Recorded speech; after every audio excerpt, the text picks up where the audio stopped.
From KMUW Wichita, From Toronto, Ontario, and from Armilla, Spain, this is You're Saying It Wrong. Let's talk words.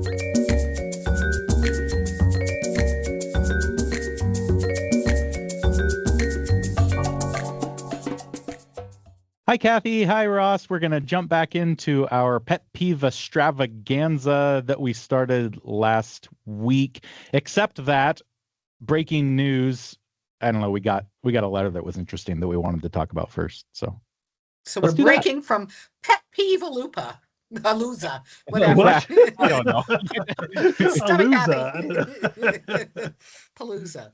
Ed writes us with a non-pet peeve, but it was a question related to our discussion of passive voice a couple of weeks ago. Weren't we talking about a couple of weeks ago? Mm-hmm. Anyway, and it intrigued us, especially because we love the film. He said, I was watching an old film, Leave Her to Heaven, USA, 1945, Gene Tierney. And I noticed 2 times when the passive was used, whereas we wouldn't use it now.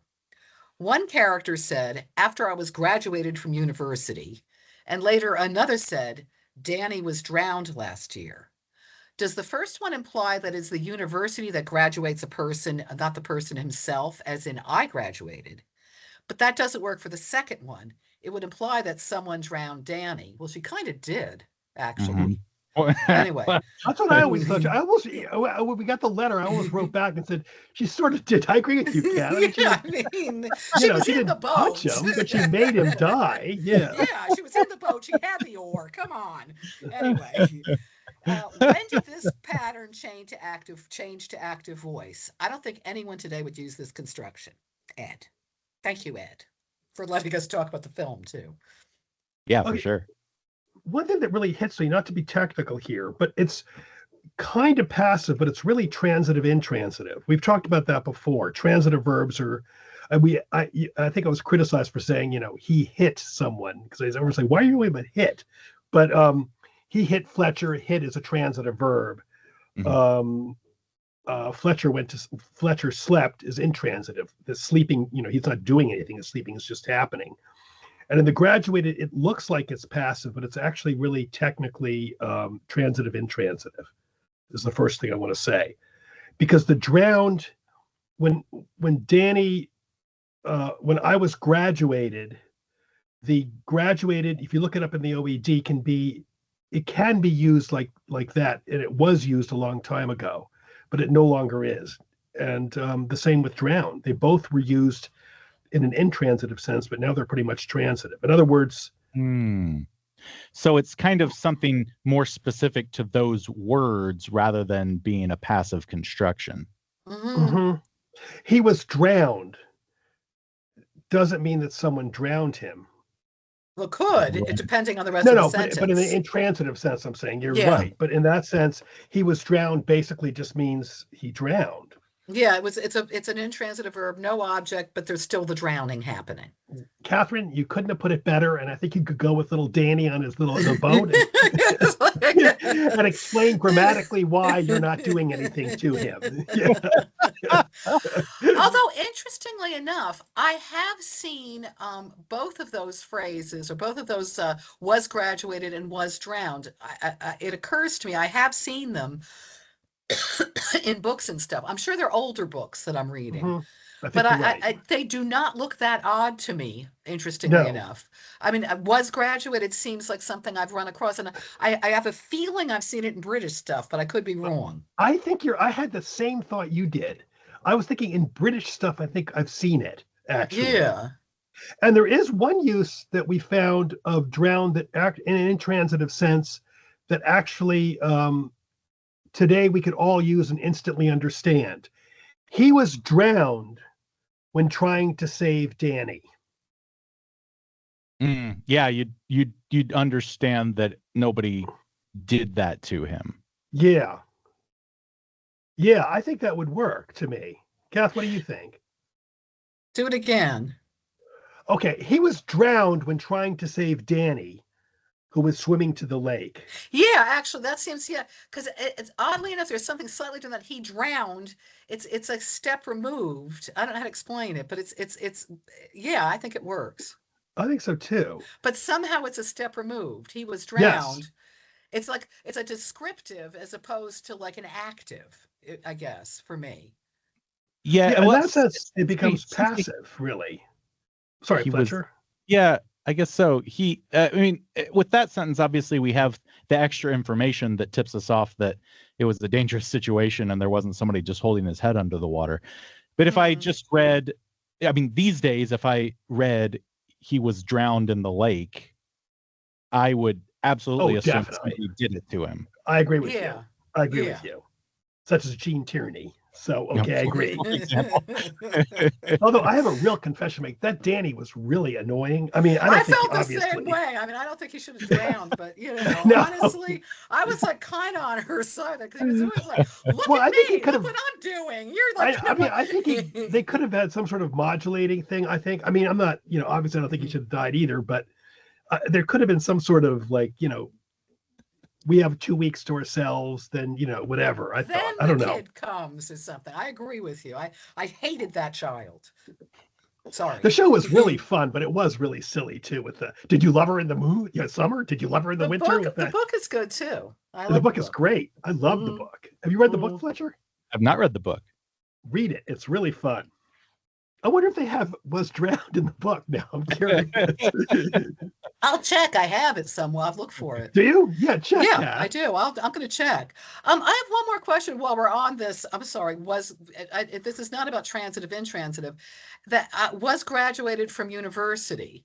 What about some people say I graduated without the from? Some people say graduated college. Have you heard that? Or graduated I graduated college. Yeah. Yeah. Or is that something? Sure. Yeah. I've heard that. Yeah, definitely. Yeah. I'm going to look it up here. I graduated college in. I graduated college in 3 years. You should too. Yeah. How I graduated college in 1 year. Yeah, no, I was thinking you don't always say from. And going back to the was, I mean, the was is definitely just the older construction, but I'm still wondering if it's British too. I was graduated. We should do some research on that. I agree with you, Kathy. I think it's my feeling is it's British. Now it's used in British.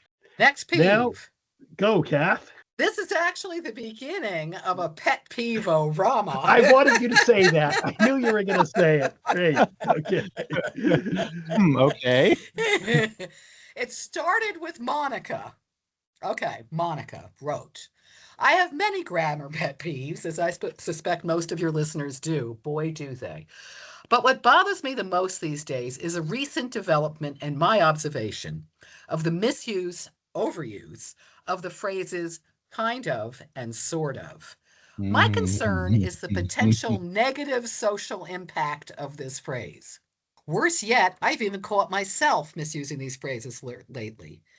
I also heard one of your episodes several weeks ago. I believe all three of you fell into this trap. I know I did too.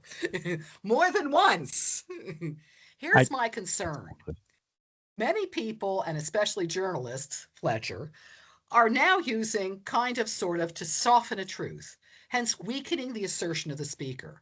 This misuse serves to decrease the credibility of the press, researchers, etc., when we desperately need credibility. Individuals of the sort who want to make a case dilute their meaning and lose credibility when misusing these words. I believe that kind of sort of is very appropriate when we mean not quite half-hearted. For example, he kind of shuffled the papers is an appropriate use when meaning barely or not thoroughly.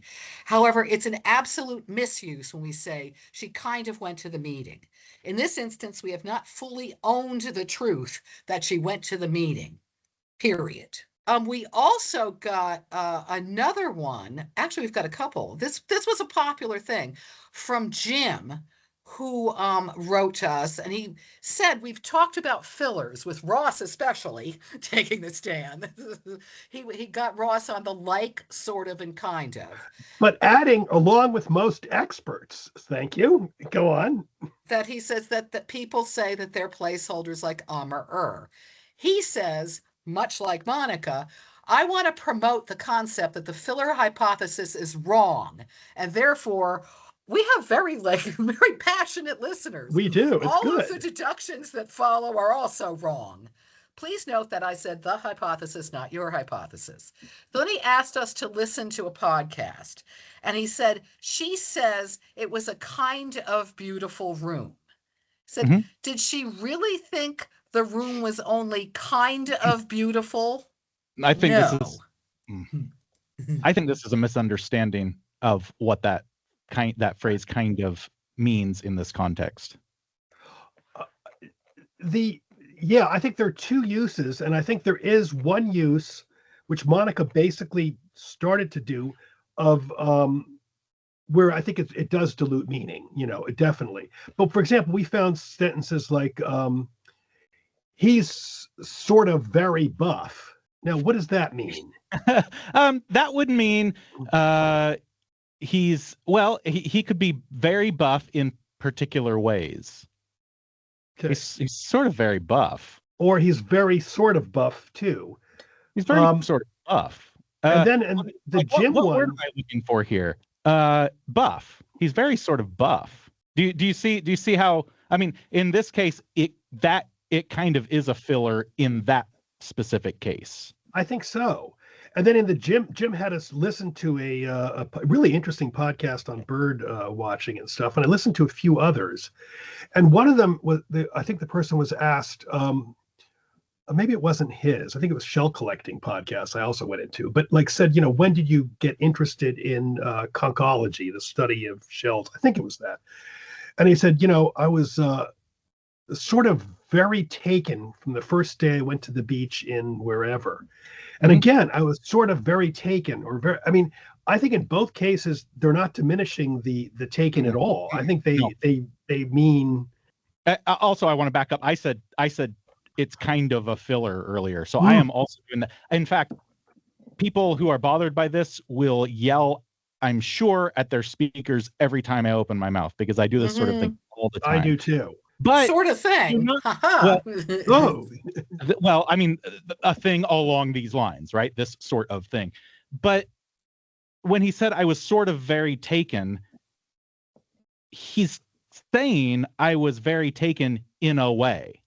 Like there is a way in which I was very taken. That sort of is serving a purpose. It's saying there, in a way, this room is sort of very beautiful. It doesn't mean you look at it and you think beautiful. It means in a particular way, this room is very beautiful. Maybe there are subtle quirks. There's something going on there in a way. Sort of does serve a purpose. Absolutely, in that sentence. The only thing I see what you're saying. I think that I was thinking of another word in England that's used quite a bit. I mean, we use it here too, quite a bit. The word is quite.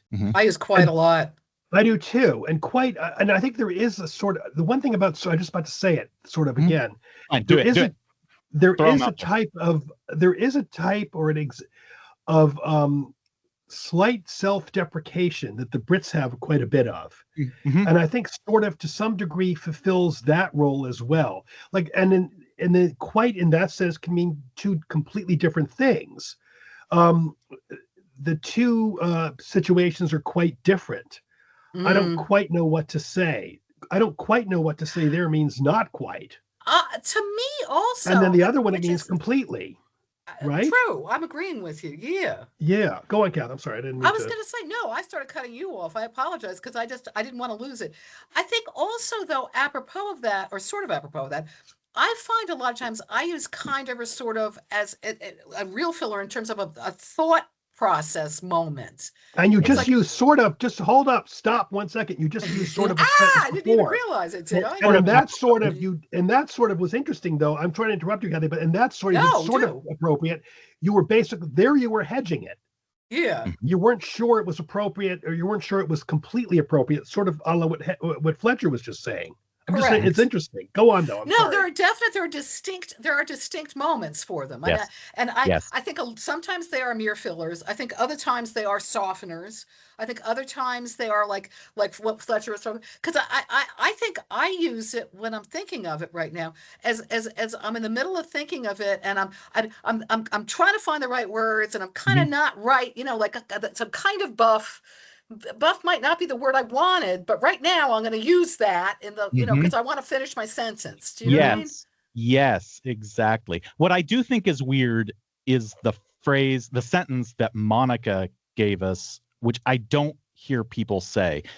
It was something along the lines of, she kind of went to the meeting. Yeah. I don't hear that sort of thing. And I don't know if that is actually something Monica heard or just a sentence that Monica came up with to illustrate the point. But that is something that's a very direct, that can easily be checked one way or the other. There aren't really gradients of truth with that, right? She That's either interesting. went or she didn't. I don't hear that. And I'm not telling Monica that she's wrong at all, but that is not something that I hear. These other examples of sort of, kind of, as softeners, or as showing grades of something, or as filler, those I hear all the time, and those I use all the time. Absolutely.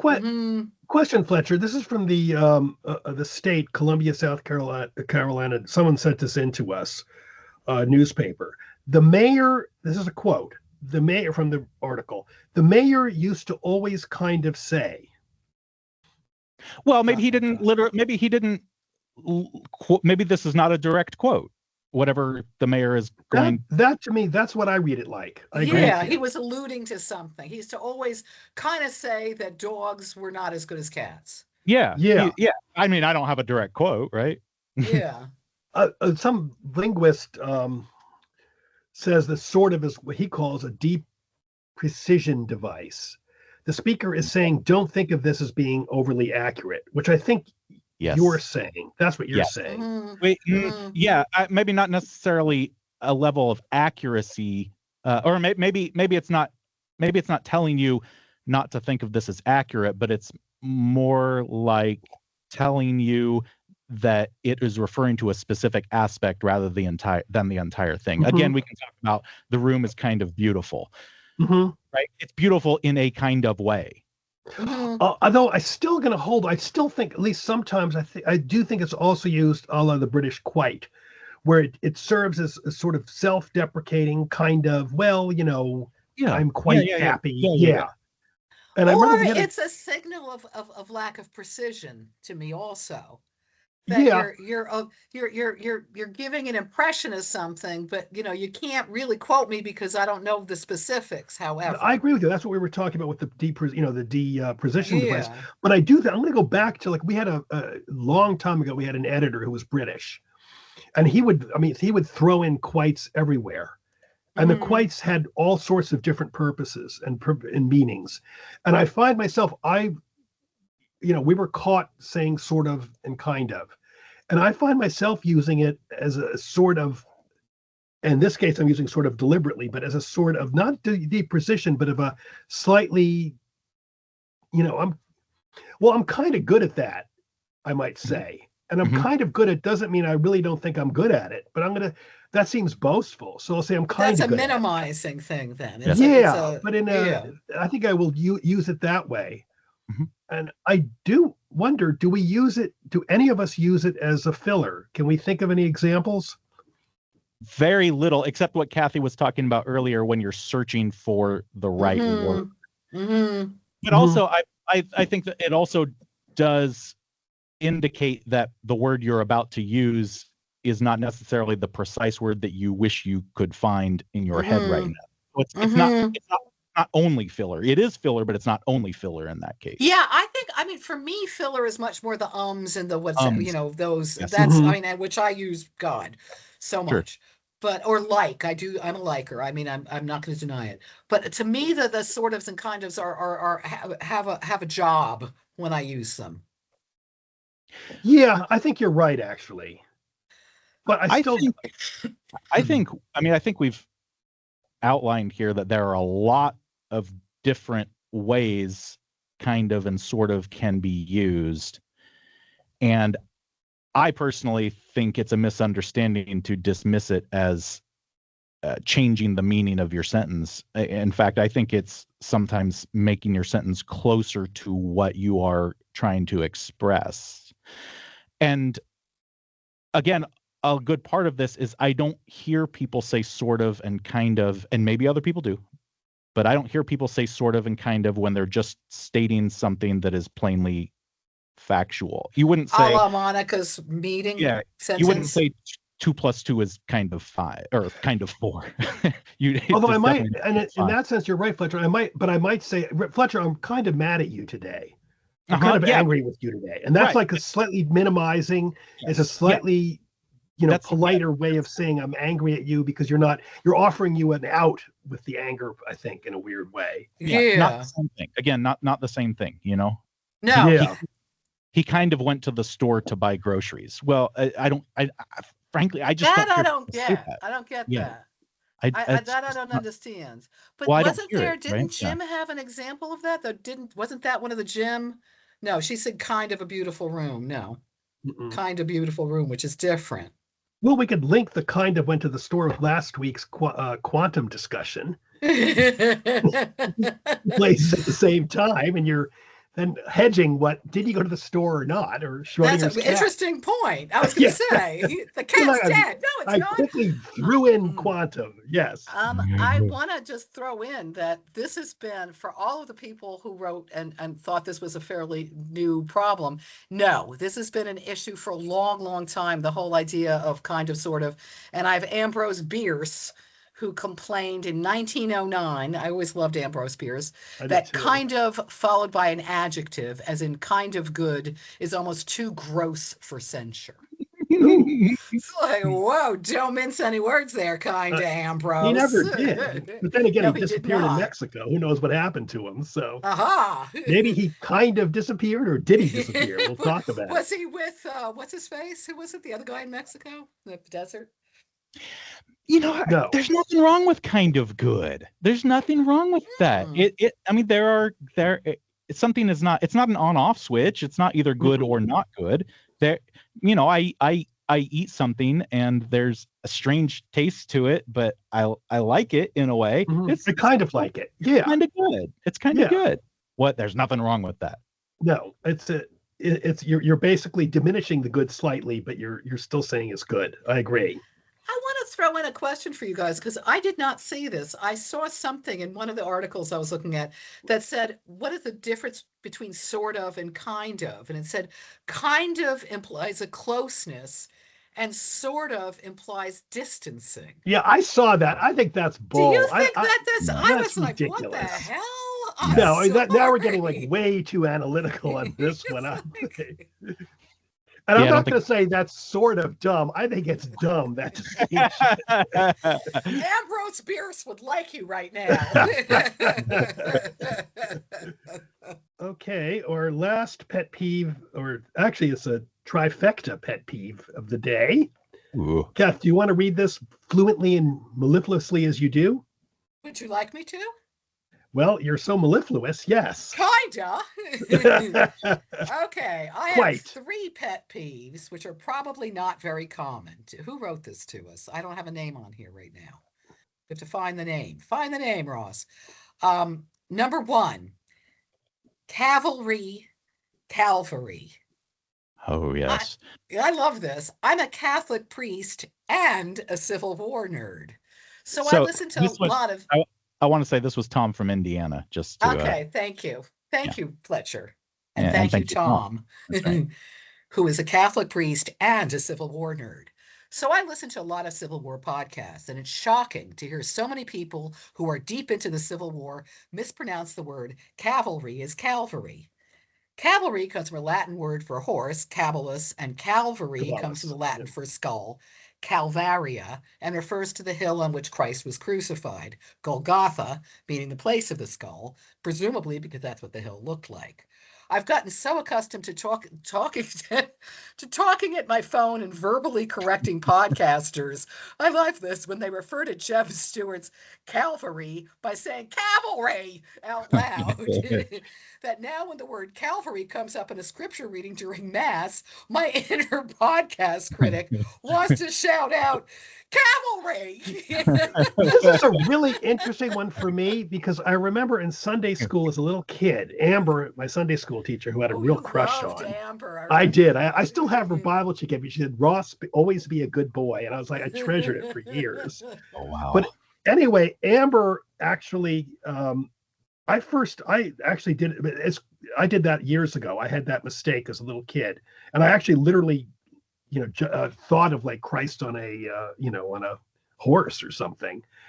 And that's an example, we've talked about this before, of metathesis, which is a common occurrence in all languages. Is when people switch around sounds, vowels or consonants in a word. And we've talked, I think we've said years ago, bird used to, in Old English, bird was brid. And then the I and the R switched. Horse used to be hross. And the O, R, and the sound switched over. It became, horse. So it's not that uncommon. And this is a common example of a very common metathesis.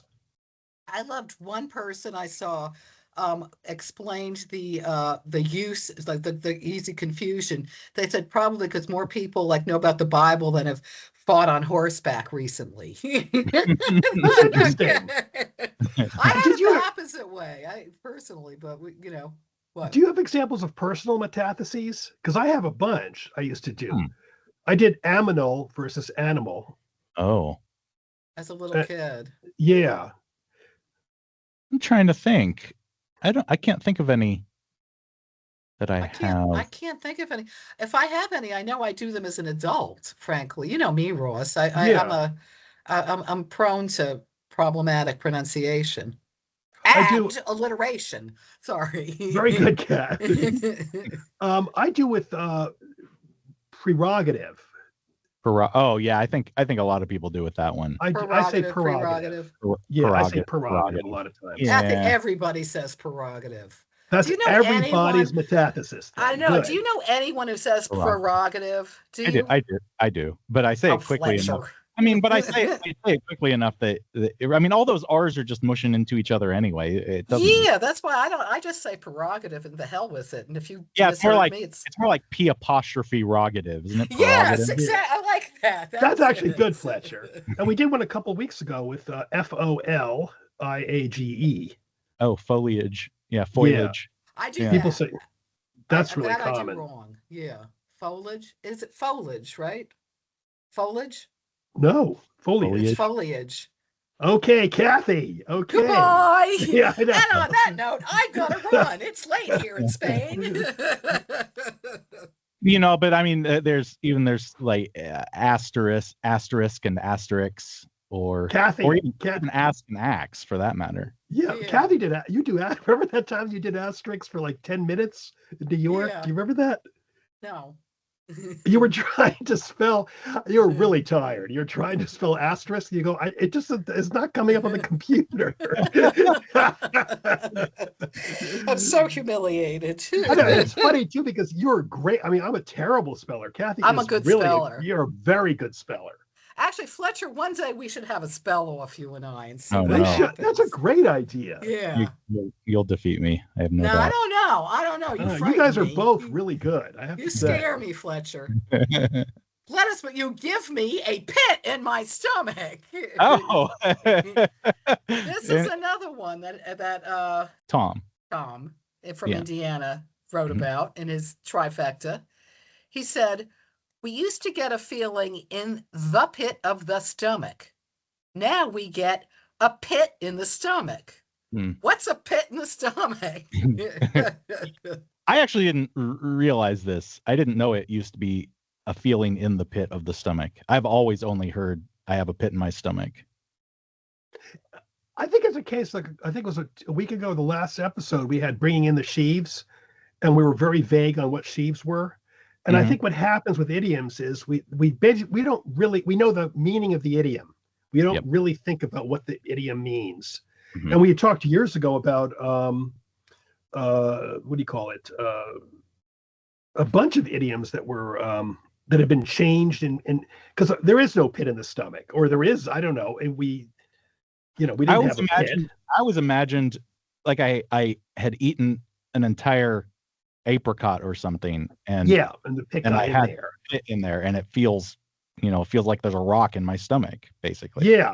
But I don't really think of it though. I just think of it. I mean, I just think of the whole idiom meaning, I feel kind of upset about this or something. It's That's what I interesting do. though. I just typed it in just a plain old Google search, nothing fancy, and everything's coming up pit, and I have a pit in my stomach.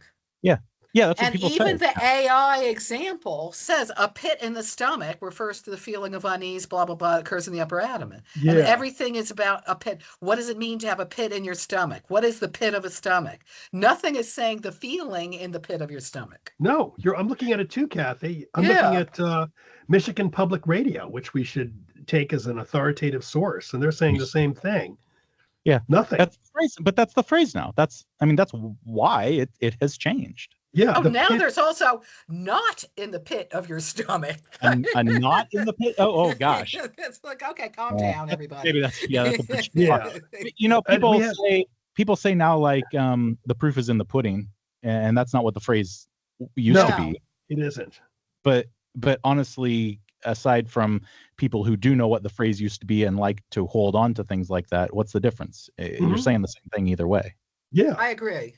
We said like dull as ditch water, and it was the original, and now it's dull as dishwater. People say, and I don't think even people say that, Ross. Well, dishwater is gone because everyone has a No, actually, some of us still wash our dishes. Don't talk about it. It's funny. Our dishwasher broke, and I actually preferred washing dishes rather than unloading and loading the dishwasher. It's funny. Well, we're supposed to be like environmentally sound here, but I unfortunately in the dishwasher, so sometimes I miss. So your husband is environmentally sound. Oh, the final word. Professor Ann Curzon had this to say: "I would guess that pit in my stomach is actually a logical reinterpretation, where people are thinking about a hole or the hollow in the stomach, like a pit of despair.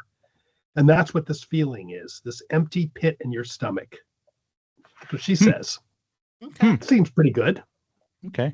I feel a pit in my stomach. I'm thinking apricot now. I'm sorry, but you got me with the apricot. And Ross, you want to do the final one from him? Okay. The last of the trifecta. I've heard this in the past few weeks, and I've heard several people say something like, "The importance of this cannot be understated." Literally, that means whatever this is, its importance is impossible to understate. That means it's not important. I know when the speakers mean to say we should not understate its importance, but if they're using the word can, they should be saying its importance cannot be overstated, meaning that it is impossible to overstate or say too much about its importance. And then I like this last line: "And I cannot overstate how much this drives me nuts." Well, I agree. I mean, that reminds me of what was the one? What's the famous one? I couldn't care less. I could care less. It's the same sort of thing. Yes, I would not say it's the same sort of thing. In a literal sense, it's the same sort of thing. That's what I meant. As we've talked about before, I could care less has just become an idiomatic phrase. Mm-hmm. I don't, and if we said before, I have no problem with it. Yeah, I've learned to have no problem with it. Yeah. Have you guys heard this? People saying understated when they mean overstated? No, I haven't. It's really interesting to me. I haven't heard this either. This is new to me. Yeah, I haven't either, but I mean, I do. It is really kind of, I can see where it would drive people nuts to hear it. Yeah. But I think we need to listen carefully and see if we can find it. Let me just see. Okay, he's saying the importance of this cannot be understated. Yeah, let's Google that right now. I'm doing it right now. It's used, and they're saying it's obviously wrong. No, I'm finding a lot. I'm looking at it and trying to find it in forums and in news. Interesting. I'm surprised. Well, here's one right here. It's on team culture. And they're saying here, the importance of this cannot be understated. In today's world, the importance of this cannot be understated. Recent research has indicated a strong and healthy team culture is far more than just a selling point. That's interesting. He's correct. I mean, it's really water and its importance cannot be understated. Well, that I think is really vital. I mean, if someone says that, I got a problem, No. I'm finding a lot. I'm actually surprised. And in print. Mm-hmm. Yeah. Okay. Oof. I think that's a very valid pet peeve, and I think it's Manitoba. Cannot be understated. Manitoba has a thing on their budget. The importance of this cannot be understated. To move forward as a province and a country, we need to do something or other. Wow. This is everywhere, and I think this is a bad pet peeve. I think we should not have this. Yeah, I agree. I also think if we're doing this show in 50 years, we're going to probably have to treat this the way we are treating I Could Care Less. Because it does sound like this is becoming an idiomatic phrase. It is not. I don't believe it's there yet because this is the first time I've heard of it. So I think it's absolutely okay to be bothered by this because the meaning very much gets muddied. But in 50 years, assuming this is still around, not the show, but rather the phrase. Well, let's hope the show's around too. But anyway, go on. We are. Come on. We know that the show will be around in 50 years. Yes. I think it will be that idiomatic phrase that can't be taken literally anymore. I'm trying to make a case. I'm trying to make a case for why it might actually work in my head. It cannot be understated, meaning one. Maybe if can doesn't actually mean ability to, but rather means whether one should or not. I think you're really stretching, Fletcher. I'm trying. I'm really trying. I'm not. I think what's happening is what we do with idioms. We see understated, we see importance, so we automatically know that what's going to follow is the person saying this is important. Yeah. In the Times, I'm the New Yorker, the Economist. It's everywhere. Yeah. It is, I keep looking. There's hundreds of examples, and to be, I don't like I Could Care Less either. Frankly, I'm going to stick with. I still don't like either, but I think in both cases, you just it's like basically it's like a jumble of words that becomes one word, which means it's real important. I agree with you because I think that you don't really look at it as it cannot be understated. You're not really thinking we can't say much about it. We're saying you're right, Ross. We're saying this is very important. Yeah. It'll give you a pit in your stomach. Actually, that's well said, Kat, because this one gives me a real pit in my stomach. Or a real feeling of a whatever. It really does. You're Saying It Wrong is part of the NPR network and is produced in the studios of KMUW in Wichita, Kansas by me, Fletcher Powell. Kathy Petrus records from her home in Armia, Spain, Ross Petrus from his home in Toronto, Ontario in Canada. Torrin Anderson composed our theme music, and our digital team is Beth Golay and Carly Cooper. You can find all of our past episodes by subscribing to the You're Saying It Wrong podcast wherever you get your podcasts, or by visiting us at kmuw.org. If you have a question for Kathy and Ross, if you'd like to suggest a topic, or you just want to reach out, you can email me at powell@kmuw.org or email them at kandrpetrus@gmail.com. You can also email us a voice memo of you asking your question. You might get your voice heard on air. If you'd like to do the same thing by downloading the KMUW app, you can do that and just click the Talk to Us button. You can find all of Kathy and Ross's books pretty much anywhere you get books, and a handful of them are also available on audiobook read by the authors themselves. Thanks for joining us. We'll be back next week.